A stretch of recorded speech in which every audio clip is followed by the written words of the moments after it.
Welcome to Variant, where we love comics more than I'm sad that we'll apparently never get another solo Hulk movie in the MCU. I'm your host, Arris. Today we're continuing our preparation for Avengers Infinity War with some more Marvel goodness. But before we start, let me tell you guys about today's awesome sponsor, Amino apps. Guys, Amino is a mobile network of communities for every interest on the freaking planet. So whether you're into the game Fortnite, the Wizarding World of Harry Potter, or a huge DC or Marvel fan, Amino is one of the best places to connect with people who share your interests. Well, as you guys know, over here at Variant, we're lovers of most things in the world of geekdom. But just a few of our favorite feeds would be anime, Star Wars, DC Entertainment, and right now we're especially loving the Marvel Amino. And once you find and join the Marvel group feed, you could check out the live feed, chat with other users through text or voice chat, and create quizzes and polls. It's fun for days, people. Speaking of polls, to go along with our Marvel coverage this month, we want you guys to vote on our which Avenger you think will die in Avengers Infinity War. So we posted the poll in the Marvel Amino with a link in the description below. So head over and download the Amino app now. It's free to join, and when you do, be sure to follow Variant and say hi. Now with that covered, let's dive into some alternate versions. And today, it's all about the Jade Giant, the Hulk. And what makes this cooler is since it's an alternate versions episode, I get to talk about several Hulks. So what are we waiting for? Let's kick this pig.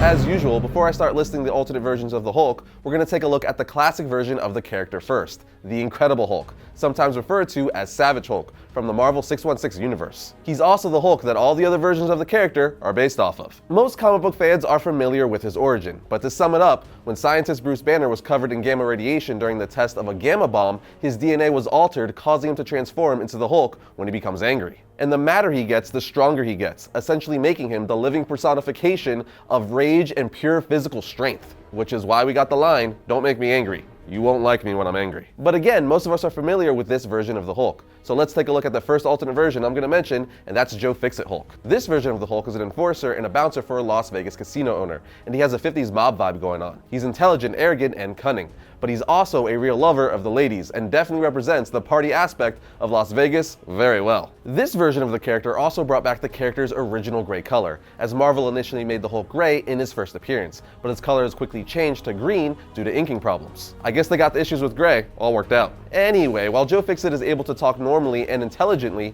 he's not nearly as strong as some of the other versions of the Hulk. However, he does have one thing no other Hulk will ever have, and that's a quite dapper three-piece suit.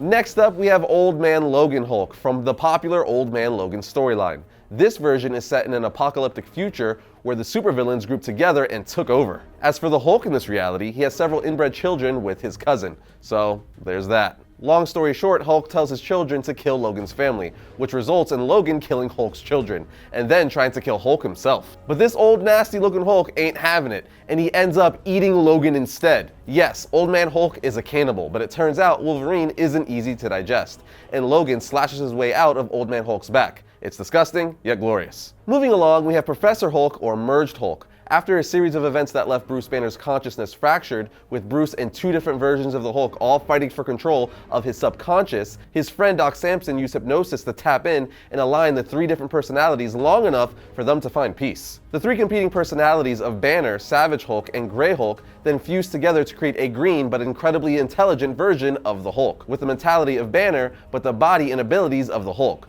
Thus the nickname Professor Hulk. This represented the ideal version of the Hulk in Banner's eyes. He even had a mental safety net that would transform him back to Banner if he got too mad, which kept him from going out of control. But considering this is the Hulk we're talking about, something just feels all wrong about that. The next version of the Hulk is one of my favorites, and that would be World War Hulk, or King Hulk. We got this Hulk after the Illuminati deemed Hulk unsafe for Earth and sent him into space, causing him to crash land on the planet Sakaar. This take on the Hulk was a combo of Bruce Banner and the smarter portions of the Hulk's personality. With Banner and Hulk's personalities working together, Hulk defeated the cruel Red King, freed slaves, and took control over the planet Sakaar as king. He even ended up getting married to Sierra of the Shadow Tribe and had two kids with her, Scar and Hyro Kala. Unfortunately, the spaceship the Illuminati used to send him there accidentally exploded and killed Hulk's wife. So where do you think he went after that happened? Yup, he returned to Earth to make the Illuminati pay for his loss. Shortly after this, we got another awesome version of the Hulk, known as Worldbreaker Hulk. As his name implies, this Hulk is a freaking world breaker. In World War Hulk issue 5, just one of his steps literally tore apart Manhattan and nearly sank the East Coast. We see him do something similar to this in the Incredible Hulk's issue 632, when the Hulk turns into World Breaker Hulk. Just the summoning of his power destroys half the east side of Las Vegas. This take on the Hulk is easily the strongest version of the Hulk we've seen in the main Marvel 616 universe. He's insanely powerful. Next in line, we have a pretty fun version of the Hulk, and that is Peter Parker as Spider-Hulk. This version of the Jade Giant only appeared in Web of Spider-Man issue 70. But this issue was a ton of fun, and it was a cool enough concept to earn him an awesome action figure. An action figure that I own, thanks to my buddy. Love you, Matt. Anyway, Spider-Hulk was created after Peter Parker was zapped with bioelectrical energy from the Hulk. This altered Peter's genetics, causing him to transform into Spider-Hulk anytime Peter got angry. In this form, Peter has all of Hulk's strengths and abilities, like his incredible strength, durability, and ability to jump long distances. Peter even keeps his web-slinging abilities. Basically, it made this spider the strongest there is. But let's move on to the age of Apocalypse Hulk. In this reality, Apocalypse rules all of North America, and Banner was never exposed to gamma radiation. However, he desperately wants to become a mutant, so he sold himself to one of Apocalypse's horsemen. In return, he was given test subjects to perform experiments on, which he used to find the means of giving himself powers. Banner was eventually successful and was able to transform himself into the creature known as the Thing, not to be confused with Ben Grimm. Next up is a pretty strange version called Earth X Hulk. In this universe, Banner and Hulk have separated due to prolonged exposure to gamma radiation. The catch is they still need each other, as Bruce has become a blind child who can only see through the Hulk's eyes, and the Hulk is now a huge green ape that's mentally slower than ever. It makes for an interesting combo. Next, I have to mention the female version of the Hulk known as SheHulk. After Bruce Banner's cousin Jennifer Walters was shot by mobsters, Bruce was forced to give her a blood transfusion of his own blood in order to save her. And as you would expect, it gave Jennifer the ability to transform into the SheHulk. SheHulk would become a recurring member of the Avengers and even a member of the Fantastic Four. Moving on again, we have the House of M Hulk. This Hulk is from the universe where Magneto rules the world, and mutants are the majority and humans are the minority. As for Bruce Banner / Hulk's part in this, well, he was in Australia where he met a tribe of Aborigines who helped him control his rage. This is also why this version of the Hulk is referred to as Aboriginal Hulk. Anyway, when the dang mutants attack Bruce's new tribe, he gets pissed and transforms into the Hulk and defeats them all. He then goes on to conquer the whole continent with AIM's help, because the Hulk is the strongest there is. Next in line, we have the Marvel Zombies Hulk. In this universe, pretty much every Marvel hero was infected and turned into a zombie, and Hulk was no exception. When Silver Surfer came down to Earth in Marvel Zombies issue 3, Hulk actually caught him and bit off his head. This insane move then imbued Zombie Hulk with a portion of the power cosmic, and that is not a Hulk I want to encounter. Other zombie heroes started to eat the rest of Surfer's body, giving them a portion of the power cosmic as well. They all eventually used their extra power boost to take on Galactus. Overall, if you haven't read the first Marvel Zombie series, I definitely recommend it. Moving on again, we have the Marvel Mangaverse on Earth 2301, where Hulk is essentially a Godzilla Hulk. I mean, he's green, 500 feet tall, has a massive tail, and destroys everything in his path. He even has helicopters trying to shoot him down. This Hulk is by far the tallest version of Hulk out there. Then we have the Ultimate Universe Hulk. In this alternate reality, Banner works for S.H.I.E.L.D. and injects himself with a mixture of his own blood and the Super Soldier Serum, causing him to transform into the Hulk.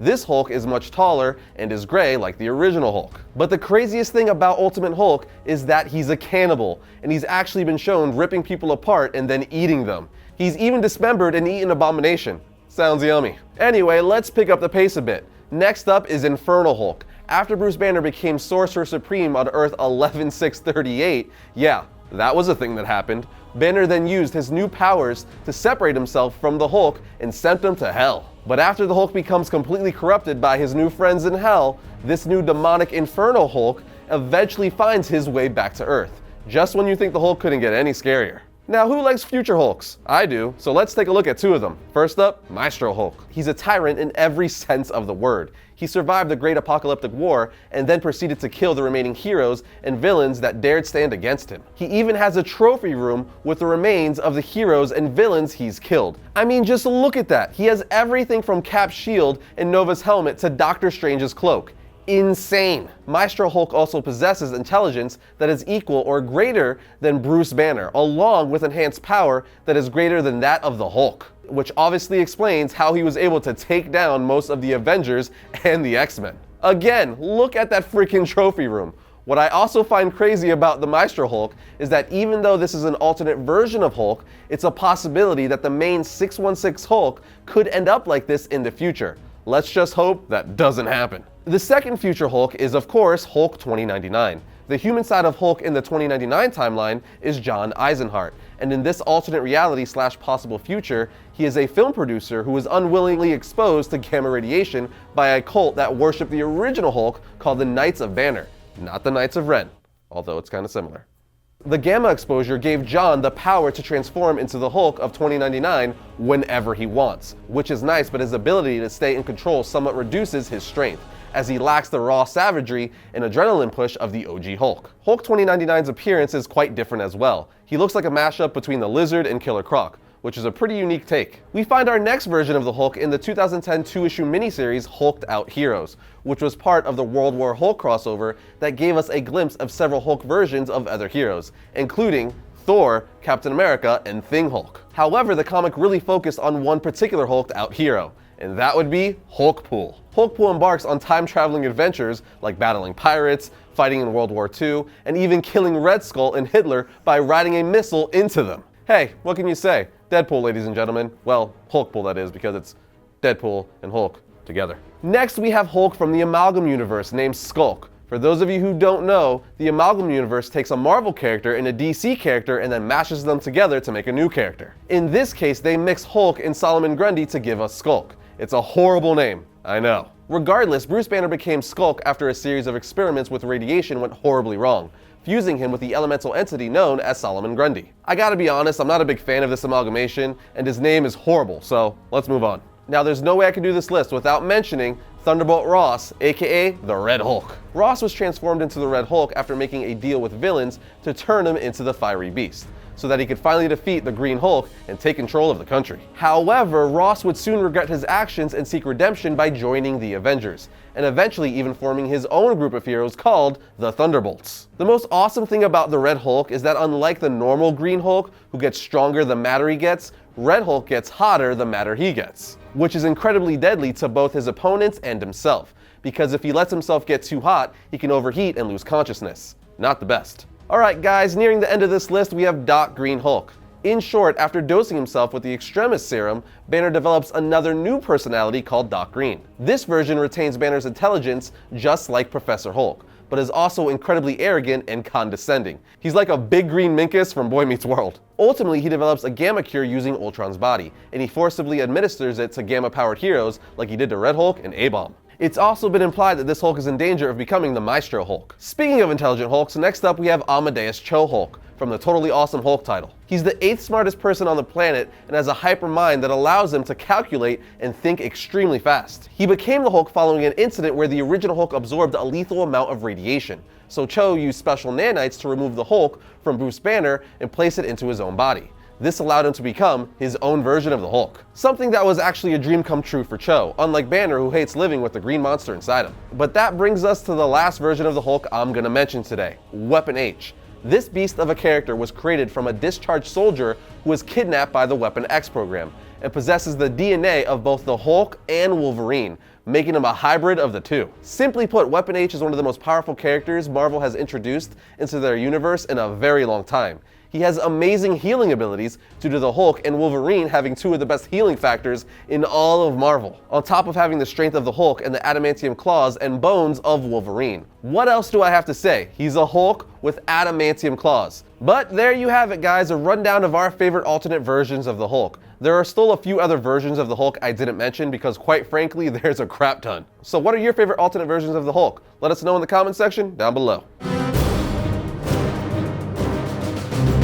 First up for Wednesday, April 11th, we have Spider-Man Deadpool issue 31. Spider-Man and Deadpool have done something with grave consequences. Those consequences? Just all-out war on our heroes at the hands of superheroes in the Marvel Universe? No big. Here we have Domino issue 1. Marvel's #1 soldier of fortune is back in an explosive new ongoing title, just in time for Deadpool 2. Coincidence? I think not. Now we have The Flash issue 44. Grodd rains lightning down on Central City to burn it to the ground. The Flash is as fast as a lightning bolt, but is he as fast as 1,000? Next on the list is Darth Vader issue 14. As the Emperor's grip tightens on the galaxy, no tolerance for rebellion can be afforded, especially not with being fomented by a surviving Jedi on Mon Cala. And finally, we have Red Hood in The Outlaws issue 21. Looking to make his mark on Gotham City's crowded underworld, Red Hood infiltrates the Iceberg Lounge in an attempt to further annoy the Penguin.